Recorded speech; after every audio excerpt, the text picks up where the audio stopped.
Welcome to the Alcohol Free Life podcast, brought to you by thesoberclub.com.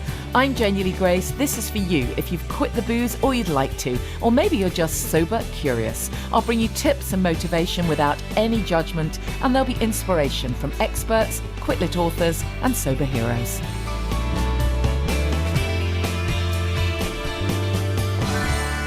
Hi and welcome to the podcast. Thanks for your company. Those of you who've been listening to me on BBC Northampton. It's been really fun the last couple of weeks, getting to do some more radio shows and meeting some super interesting people. There's some great guests. It's been good, and a few podcast listeners have rung in and texted, so it's been nice to have your company. I want to give a big plug before we start to the event next week. I know it's a really tricky time. Lots of people are on holiday, so we've got a bunch of tickets that we'd still love to be able to shift if you can make it. It's Matt Pink and I in conversation, but you know, it's really more about the connection and just getting to meet like-minded people. It's a lovely venue, Hello Love in Bloomsbury, and it's 6:30 to 8:30 on Thursday, 25th of June. So if you can come, grab your tickets now. If you go to thesoberclub.com/events or look at the show notes, then grab that now. It'd be so great to see you. We'll have a nice glass of Noughty waiting for you. So come to that if you can. Connection is everything. Honestly, it really is everything. I thought what I'd do this week is, I mentioned it on the show last week, because it's Men's Mental Health Month. I thought that it would be good to give you a little rerun of the chat that I did last year with a few of the sober coaches who trained with me, a few of the guys. We need more guys, by the way, but a few of the guys, and just get a few of their insights, their little tips. It's just voice notes, literally their unedited voice notes as to their thoughts around Men's Mental Health Week, because, you know, we need more guys talking, don't we really?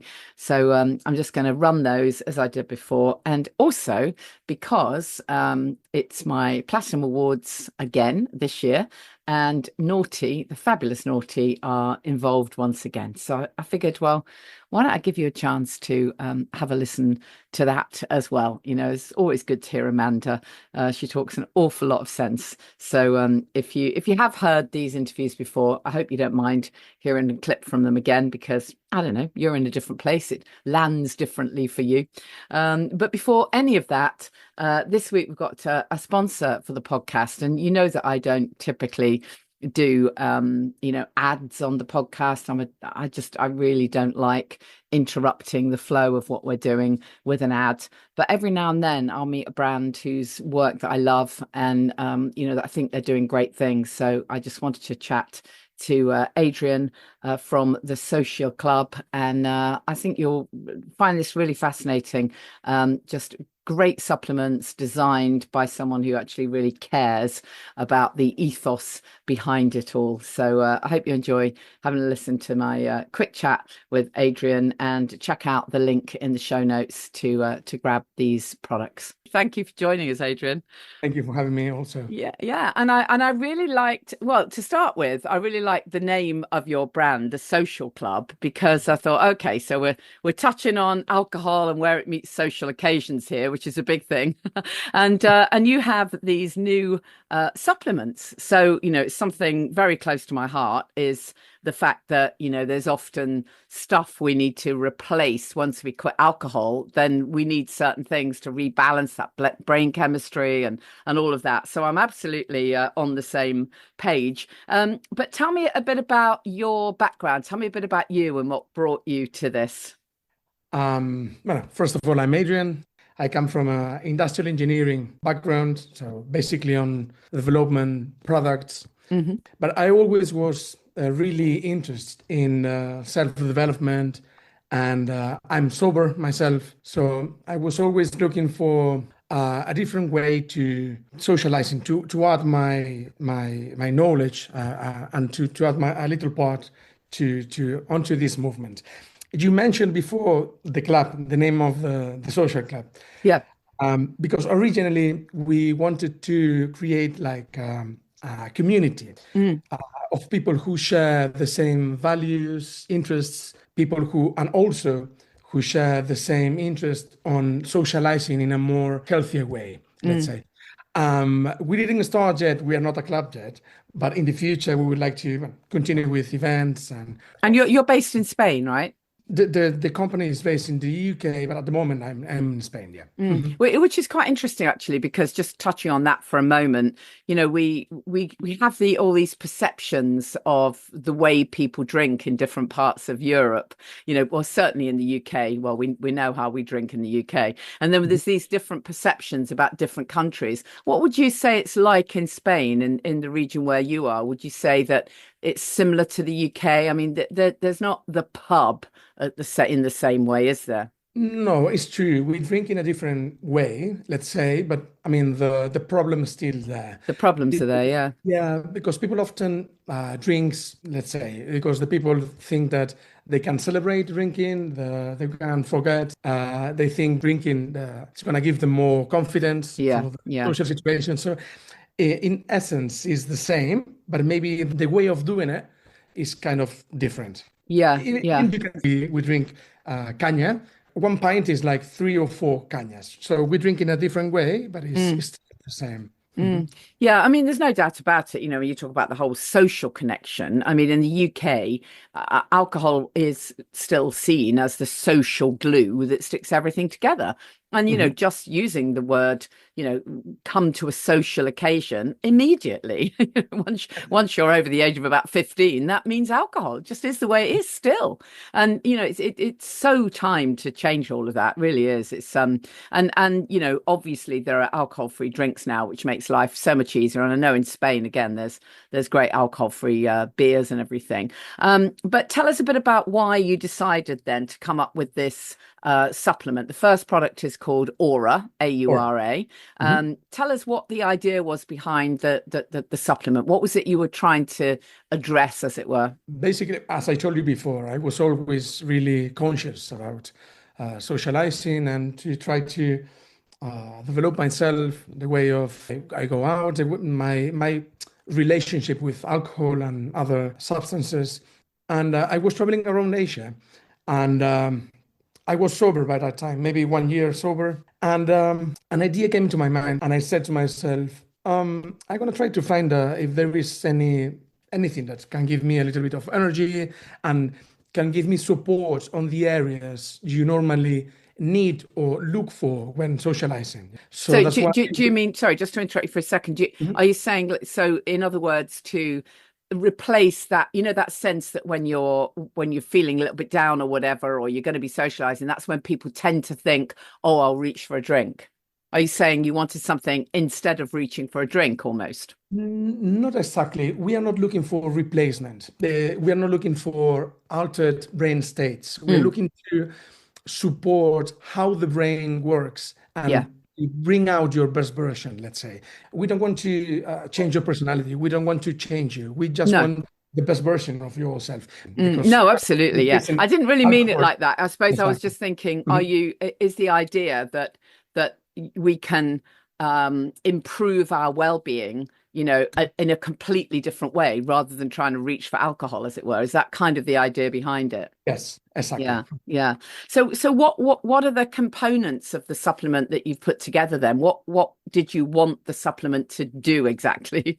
So when we came up with the idea, so we went to a UK leading laboratory, and we partnered with them, and they help us develop the formula, taking care of 4 different areas the areas that we thought people look for when they're socializing, which are calm energy, mood and social warmth, and relaxation, cognitive performance, and confidence in a more subjective way, because confidence is really subjective. We're not selling confidence, but Mm, confidence comes with the mix of the other 3 areas. hmm So calm energy.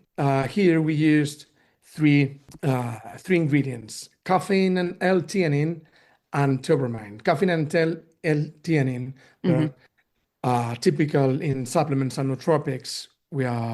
Caffeine gives you the energy, and L-theanine, it balances Yeah. the the energy. And then tobermine, you can find it in cacao, Oh and yeah, of course. Yeah. Mhm. Yeah. and it's a more cleaner and more sustained energy support, which is bring us to the next area, which is mood, social warmth, and relaxation. Here we used turpentine, as I said, saffron extract, which is one of the best natural ingredient which supports mood in a natural way. And zinc, rhodiola rosea, and ashwagandha. All of those components, they work in different areas of your mood, your relaxation, and the social warmth, let's say, but all in a natural perspective. Yeah, so I mean, these are fantastic ingredients. Obviously, these are all fantastic, and absolutely see how they can support mood and focus and all of those things. I love all of those ingredients, and I think what's great is that you've worked quite hard to make sure that you've kept the supplement natural and you haven't actually got a whole load of fillers in, because that's the problem. You know, when we go, if we just rock into our local, you know, health shop in the high street and go and ask for something that will, you know, improve our mood or whatever, typically the stuff we'll be given will, you know, contain a whole load of, well, very low levels of really properly active ingredients, and then a load of old fillers and absolute crap that you don't need. So I'm guessing that was part of the brief for you, was to make sure you kept it natural. Yeah, 100% agree with that. And also, yeah, we follow all of the standards. The supplement was manufactured in the EU, a GMP manufacturing company, and was developed by a UK laboratory. So we followed all the standards, and we tried to keep it, natural and functional also. Yeah. How much would we need? So what's the what's the dosage, as it were, of this supplement? Well, the formula is 2 capsules when you when you have an event, or you want to be at your best. Oh, okay. What? So you could actually take it, well, rather than just taking it when you wake up, you could take it sort of an hour before you're going to be doing something where you want to feel a little bit more pepped. Yeah, exactly. That was the idea behind. I mean, it's still a supplement, but we want that immediate effect. So the immediate effect is not all of the ingredients they're going to bring like immediate effect, but caffeine, turpentine, tyrosine, or citicoline, some ingredients, they're going to bring the effect maybe in the 30 or 45 minutes after taking it. So that was the idea behind that. Yeah. What sort of response have you had then from people taking it? To be honest, we have really, really good feedback so far. It's helping a lot of people. Basically, it's what we wanted to add our little part to this wider movement. I mean, nowadays the people are drinking less, the new generations, and so we wanted to give another tool to a conscious socializing life. Nice funky packaging as well. I like the black packaging. It looks really good. Thank you. Very stylish. Very stylish. You say this is the first product, then Aura is the first product. Are there going to be others in the range? What else is in the pipeline? For now, we are just focusing on this.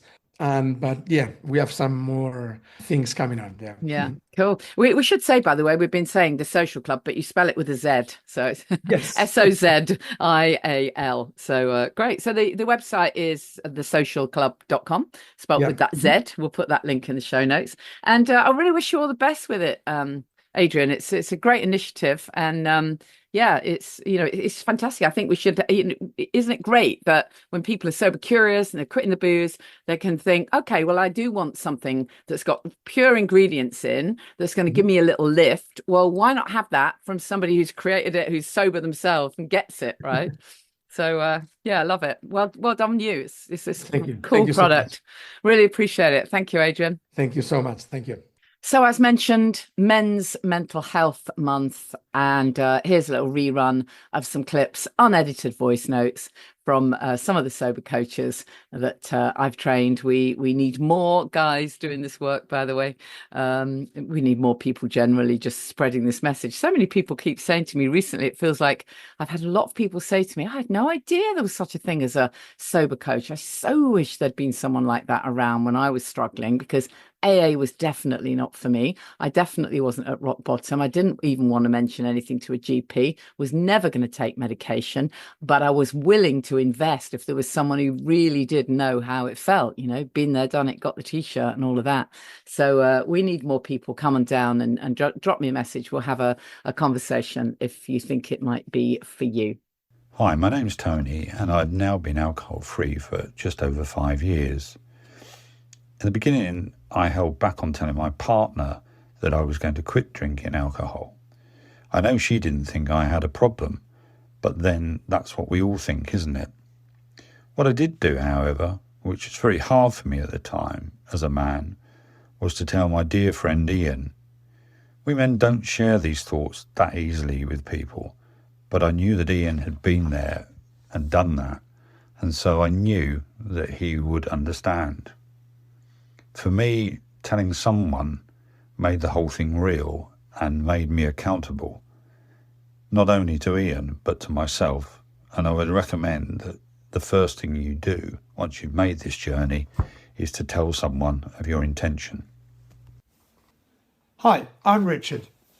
At the time I quit alcohol, I hadn't then got my subsequent ADHD diagnosis, so I wasn't really aware that I'd actually been self-medicating with alcohol for decades, on top of my excessive recreational use.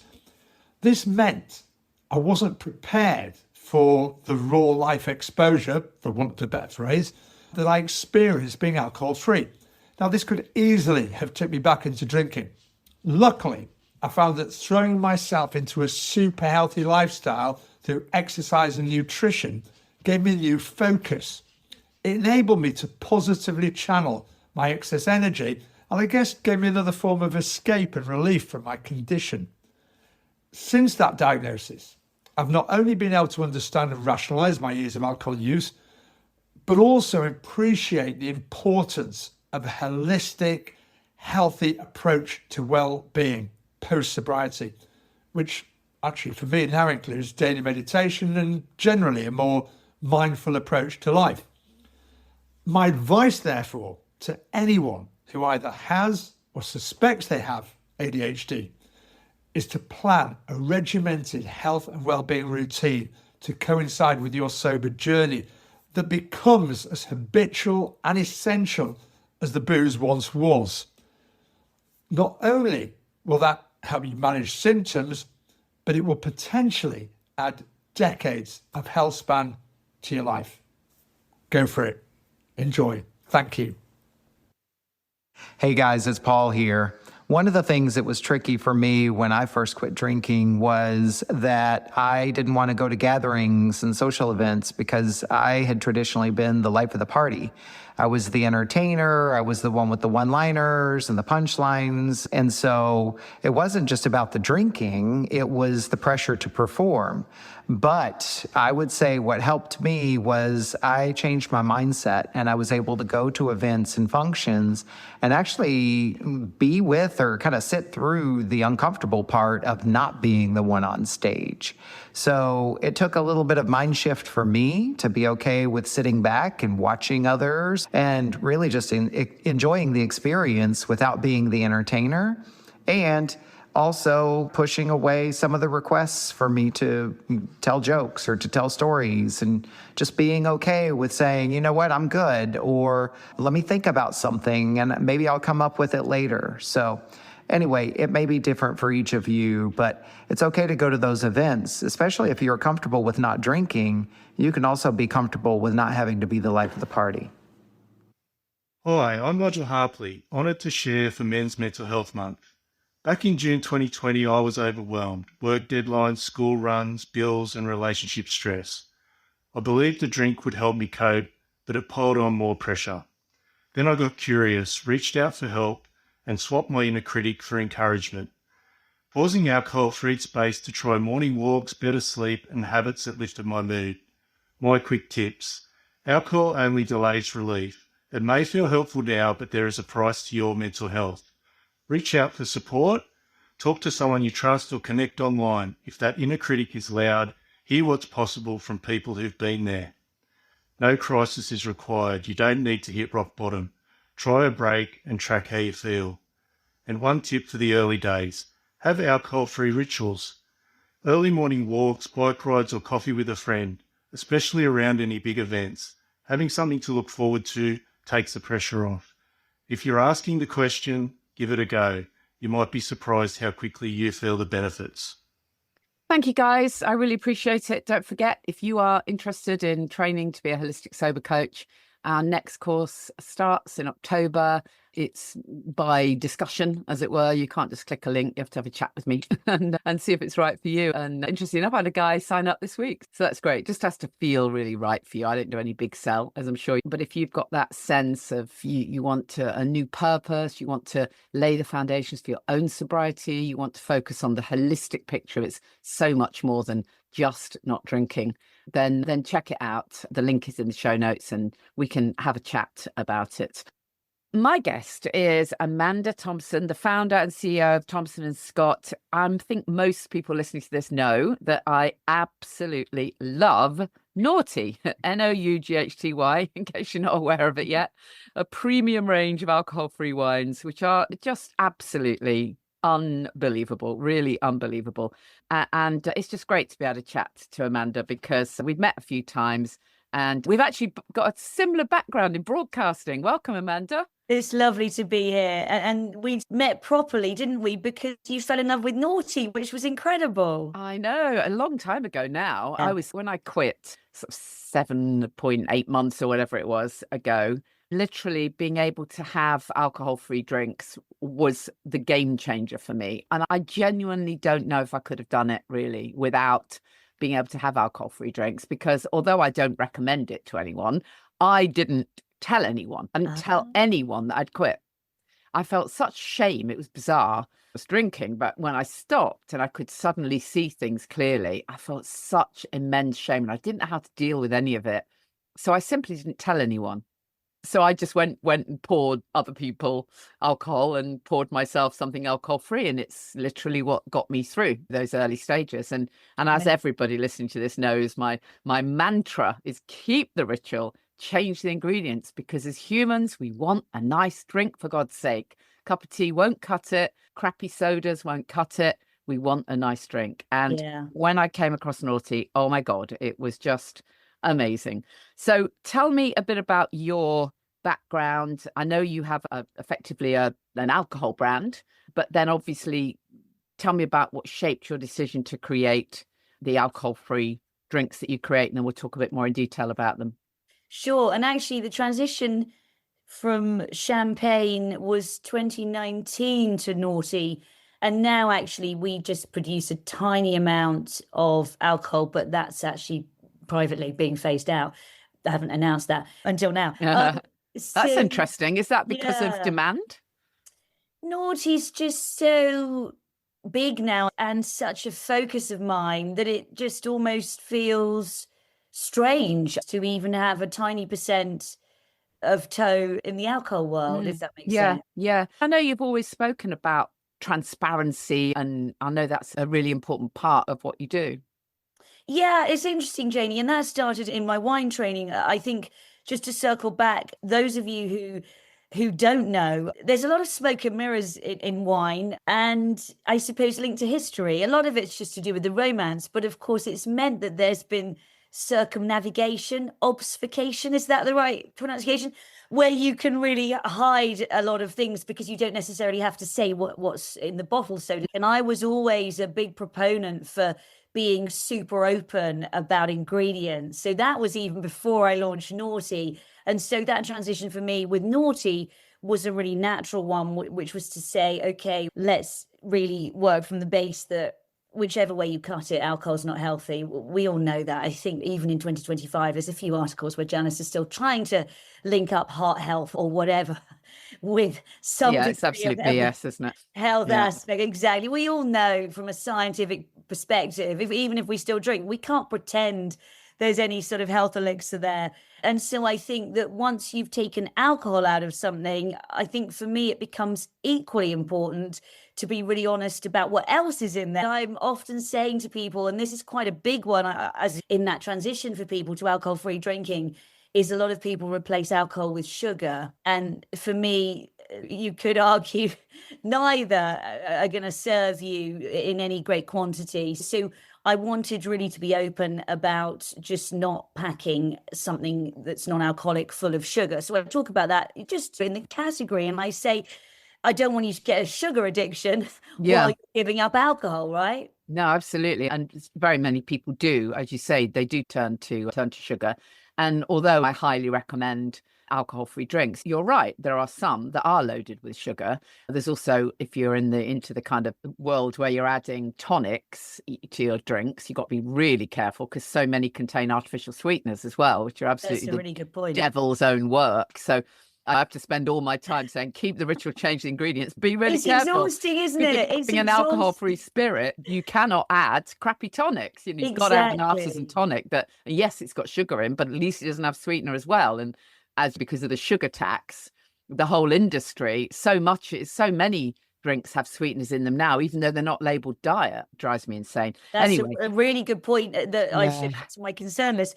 And also, it's not really up to us as consumers. I always talk about how it should really, the onus should be on me as the brand. I think that's really to make it transparent, you mean? Absolutely. Yeah, Not but they for don't. They consumers. absolutely don't. No, they really It's not don't. fair, though. And I think the way the world's going, any brands that are trying to hide will get caught out down the line. I think it's a matter of time. Yeah. So for anyone who's new to all of this, we must just tell anyone who's not aware that Noughty, certainly the original, is a sparkling wine, as you call it, champagne alternative. Really nice and dry, not too sweet, as we'll go on to in a minute. But just explain for anyone who doesn't know, what is the process of creating an alcohol-free wine? Is it literally a case of, okay, here's your alcoholic drink, let's find a way of extracting the alcohol? Or is it starting from a different process, or is there a combination involved? I think both your points are pertinent. The shorthand is the former. The latter answer is it's quite nuanced and complex, because everything you're doing right from the beginning should play into when you're removing the alcohol, and the important piece is to remove it gently, is to retain those vinous wine-like qualities. So what I've tried to set out to do with Noughty, and hopefully you agree successfully, is to produce something that's not trying to compete to be a replica, but just sits comfortably alongside and can be an equal to, in a different way, alongside champagne or sparkling wine, certainly with the sparklings. And it was a great challenge, Janie. It continues to be a great challenge, because alcohol creates quite a specific component of wine. Those of you who are listening who know tastings, that's one part of the mouthfeel that you've got, is alcohol has a weight to it that we're used to in wine. And that's where it was particularly challenging on my stills, whereas bubbles, of course, help with that. I won't get all sciencey. For anyone who's interested, there's a Smithsonian sort of piece that gets right into the science, but there are basically two processes of removing alcohol from wine. The one we're using on the sparklings is very gentle vacuum distillation, which is basically trying to remove the alcohol at a very low temperature and keep the wine-like qualities. But we get it down to 0.0. And for those sort of non-alcoholic beer fans listening, it is, I don't want to make out that my non-alcoholic beer making friends have an easy life, but it's technically known in the industry to be easier to make good non-alcoholic beer. The sort of levels of alcohol in beer are naturally much lower. You've got a fermentation process. So beer, when you want to masquerade a non-alcoholic beer as a beer, I suppose a lot of people would find with Guinness, for example, the flavour profiles of the zero are very similar on a blind tasting. But wine has presented a whole different set of challenges. And I think that's partly why no one had been terribly successful, certainly at the higher end, when it came to wine production. Certainly when it comes to red wine, that's always the thing that everyone says, isn't it? Oh, I miss my red wine. I would argue they don't miss the red wine. They miss the associations that come with the red wine. They miss the sitting by the fire and having that hearty. Exactly. Yeah. It's that they miss. It's not the actual red wine. I remember I don't know if it was a month or so, maybe 6-7 weeks into quitting alcohol, and I completely accidentally took a sip of a glass of red wine. Oh God, I could not get to the sink quick enough to spit it out. Wow. It was like drinking petrol. What the hell? What did I used to do? Oh my God, it was horrific. And I think anyone who thinks that drinking, and I must admit, I was worried at the beginning. I thought, oh God, if I start drinking alcohol-free drinks, then that's going to make me go back to alcohol. It doesn't, because you know what? It's not addictive because it doesn't have the alcohol in it. You know? That's interesting, though. I guess you didn't like it. I suppose other people have different experiences, don't they? I don't think they do. I've had an awful lot of coaching clients, and coaching clients who have, in inverted commas, relapsed. And I've never had anyone say to me, do you know what? I bloody loved it. It was fantastic. They don't say that. They say, I don't even know why I did it. I really don't know why I did it. I hate myself. I don't know why I did it. I didn't. It just made me feel terrible.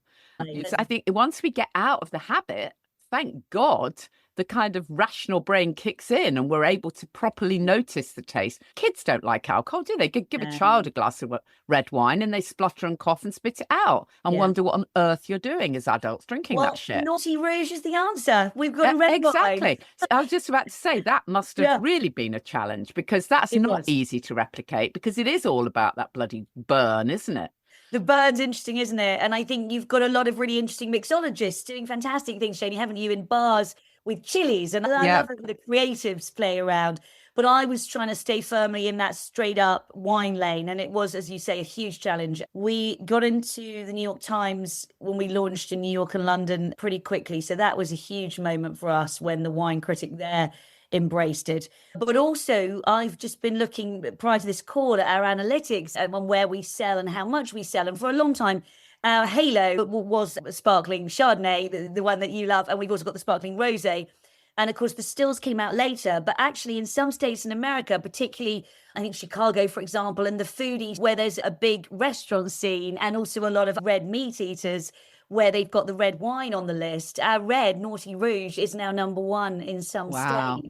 That's so that's amazing. quite a powerful moment. Yeah, that's quite exciting for me to prove that it is possible with the stills, which you could argue were more of a challenge, as you suggest. Yeah, absolutely. And so we should talk about the success, because you are obviously very well known now in the UK. And the really great thing about Noughty is that you managed to get into some restaurants, some bars. Tell us a bit about that. It must be quite a challenge. I must confess, I personally can't think of any pubs that are in my area where I can go in and get, I can't actually think of any. I can get alcohol-free wine now. There was one that stocked it for a while, but I can't think of any pubs or bars that stock anything. But there are a couple of restaurants where I can get Noughty, and I'm hugely grateful for that.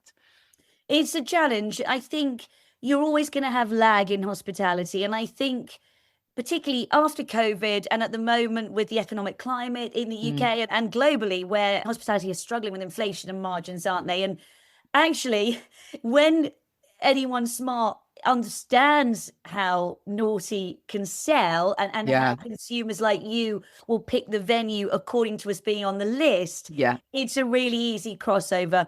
But in buyers' defense, F&B directors, that's food and beverage, if you're not in the industry, and purchasing people with their bottom lines taking up so much time, I think it's very difficult for hospitality at the moment. So I certainly don't want to blame anybody for us not rolling out faster. We've just taken on a UK high-end drinks distributor across the whole of the country. And I think we were guilty of being quite London-centric to start with, just really primarily because we were building out the brand and had a small team. But I think we're moving ahead with that. For pubs, it's a tougher one because you've often got that sort of global or certainly countrywide top purchasing director, and you have to convince them and get in front of them. And I think wine still has a few barriers to entry to go through. It won't be long. We're working on it. But I know for a fact, and the numbers show that people like you will be the trailblazers who galvanize friends to go to venues, as we know with one of your friends' restaurants where Noughty's stocked. Yeah, in Lussman's, Lussman's, exactly. And so I think we've got to almost flip that model. But as we become more well-known, I'm finding, Janie, it's just one by one. It's conversation by conversation at the moment. But every day, emails land in our inbox as a brand at a UK restaurant, bar, pubs less asking about I get that. We'll get there. I think even more urgent, in inverted commas, than the pubs is the catering world, because I've been to a lot of functions over the years since I've been sober, and I think there might have been literally one in about 7 years, where they served a decent In fact, interestingly enough, I think it was the Radio and TV Awards. Was it? And I now always tell people, put it on your dietary requirements list. That's Because really it is a good dietary point. requirement. If I was vegan, they'd have to bloody get something in for me. Yeah. And so I always write on the dietary requirements, if possible, I'm alcohol-free. And if possible, I would like a grown-up alcohol-free alternative. And I always put i.e. naughty. Nice. And I got to this Radio and TV Awards, whatever it was, and I couldn't actually believe it. I walked in steeling myself to ask for water, as always, because I don't want the crappy warm orange juice, which they always serve. And they said, oh, there's sparkling alcohol free. I don't actually know what brand it was, but I was very impressed. Very Brilliant. impressed. Well, And- one by one it's changing. I just got a photo from my friend who's a music producer a couple of weeks ago at the Ivor Novellos, and he said, oh, great, Naughty. And then I had feedback. Fantastic. Apparently everybody was on Naughty. Yeah. And this is interesting in the creative worlds. Back in our original days, Yeah, Jane, we'd yeah, all you be were a drinking similar down the pub. age, everyone- Absolutely. But We'd all be in the now- pub at lunchtime on the Exactly. come off a radio show straight in the pub for 3 hours. Yeah, exactly. No, you're absolutely right. You don't have to have chosen to be alcohol free or sober to want to have an alcohol free drink. It's the middle of the day, for God's sake. You've probably got shit to do later. So it's really important that we have these choices. But as a general rule, I'm really glad things are changing. But as a general rule, certainly most of my clients or sober club members who've got a wedding to go to, or they're going to some kind of function, they're really worried about it. It's the early stages. Yes. They're really worried, and quite rightly, because when they get there, I went to a health event not long ago. It's always the health events. I went to a big health conference a while ago, and there you go, copious amounts of red wine, white wine, huge tubs with beer in, and for the people who are alcohol free, 1 jug of warm, crappy orange juice. There wasn't even any water. There wasn't even that. There wasn't even any water. I said to them, is there any sparkling water? And they're looking around and go, there's a tap. You have to be kidding me. As I often say, more and more celebs now are choosing to be sober. Would you really genuinely want to invite Elton John and Zoe Ball and Brad Pitt to your event and offer them warm orange juice? I don't think so. It's embarrassing. We are working on it. I know people like you are doing an amazing job to help. I know you name drop Naughty everywhere. What I'd say to everybody is, if you keep doing that, it does change. And good news, I often carry, funnily enough, to events. I've often got a bottle in my bag because, of course, you're not breaking any technical rules with Naughty if you're turning up with it yourself. Yes, because it's alcohol free. Exactly. Yep. So I know that it's obviously a bit like a champagne bottle, quite heavy in a bag. Good news for those handbag Naughty lovers. We've got minis coming out. Oh, that's You heard great it here news. first. Oh, We've great. got minis coming out later this year. And Oh, so that is you good. can always keep those in a handbag. They're the perfect size. Yeah, exactly. And then we can just say, look, if you want to charge me corkage for a soft drink, because that's what it is. Yeah. I remember I did have one success it was a few years ago, and I went to a really flash place. I was going to a really flash place with a colleague and some clients, and we went ahead of time and asked them. She lived near this place. We went ahead of time. We asked them what they had, and they said nothing at all. And we're like, that's not okay. So we're gonna have to bring something in. So we showed them Naughty and something else, whatever it was. We arrived with a bottle in our bag, kind of thing. And then the maitre d' came over and he said, it's okay, I've got it all sorted. Oh, amazing. Actually organised alcohol-free, white, red, and a sparkling. Amazing. Isn't that amazing? So sometimes if you make the effort, they do care. They do I think care. you've raised a really good point, because we find in America, unsurprisingly, people are much more vocal. I think a lot of Brits are they're dealing with, as you suggest, perhaps their own issues with alcohol that they're not don't we want to talk about it? But mostly people are very receptive if you bring up the conversation. If anyone listening has this problem and wants to reach out to me personally, I will always speak to the venue with my team and do what we can. Even if we're gifting in bottles, we don't mind. We'll get it out there. So we're here to help, basically. It is changing, but of course it comes not as fast as you and I would like. Yeah. For those people who are listening to this in the States, I've got a few clients from the States, and they certainly have the perception that they're quite a long way behind the UK.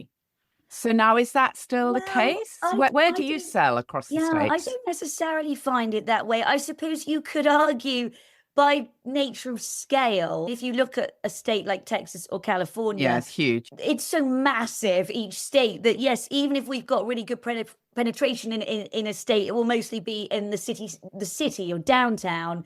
where we'll be in bars and restaurants and retail. So I find that generally, I find American hospitality and buyers a little more ahead, actually. I think they're much more knowledgeable about the fact that they probably do need to do something if they haven't yet. And most of them have got a spirit-free, as they often call it, cocktail list where they're being creative. It's just helping them understand that wine drinkers don't necessarily jump across to non-alcoholic cocktail lists. And that's where Noughty comes in. So I'll often say to them, look, I'm not trying to hard sell you my brand. There are other non-alcoholic wines available, but it's helping them understand the data to say wine drinkers like me don't really drink non-alcoholic cocktails because we didn't or don't have a relationship necessarily with spirit-based cocktails. And I think people just assume that you're one and done with non-alc. Oh, I've got non-alcoholic beer or I've got non-alcoholic cocktails. And actually wine drinkers had been completely ignored. And that is where my brand came in. Yeah, very true. Very true. So it's just to go back to the sugar question then, because lots of people will say, oh God, yeah, but I'm worried about the sugar content.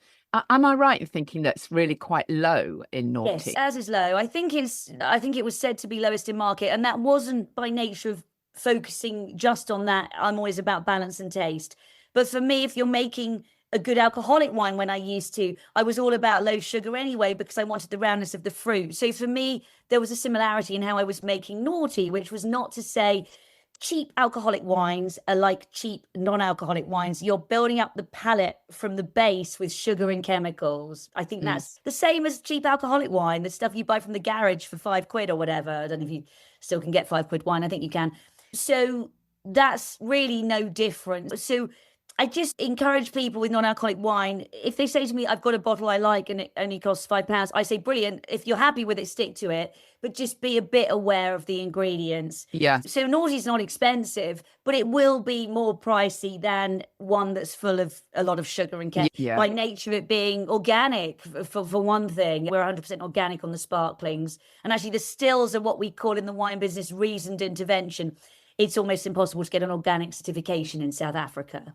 Is that where they're produced? Is that where they're, Okay, interesting. Amazing. Thank you so much, Amanda. It's ever so exciting. I think it's brilliant, all the stuff that you're doing. And I'm equally grateful for you for the cheerleading right in the beginning. You've always been there. So thank you. I just think that certainly when people are on the start of their journey, they still want to chink a glass. They still want to have that sense of glamour and all the rest of it. And actually the reality is, that drinking Noughty really is glamorous because you really have got this lovely drink in a lovely glass and you haven't got all the goddamn fallout being in the gutter afterwards. Exactly. You know, I always say with the alcohol companies, they never show imagery, do they, of what happens after you've had the bloody stuff. Or the headache. But it's interesting, isn't it? And I think that you've touched on that really interesting piece. For me, the opportunity with Noughty, of course, was infrastructure. Those who didn't drink and don't drink at all, who found us really early.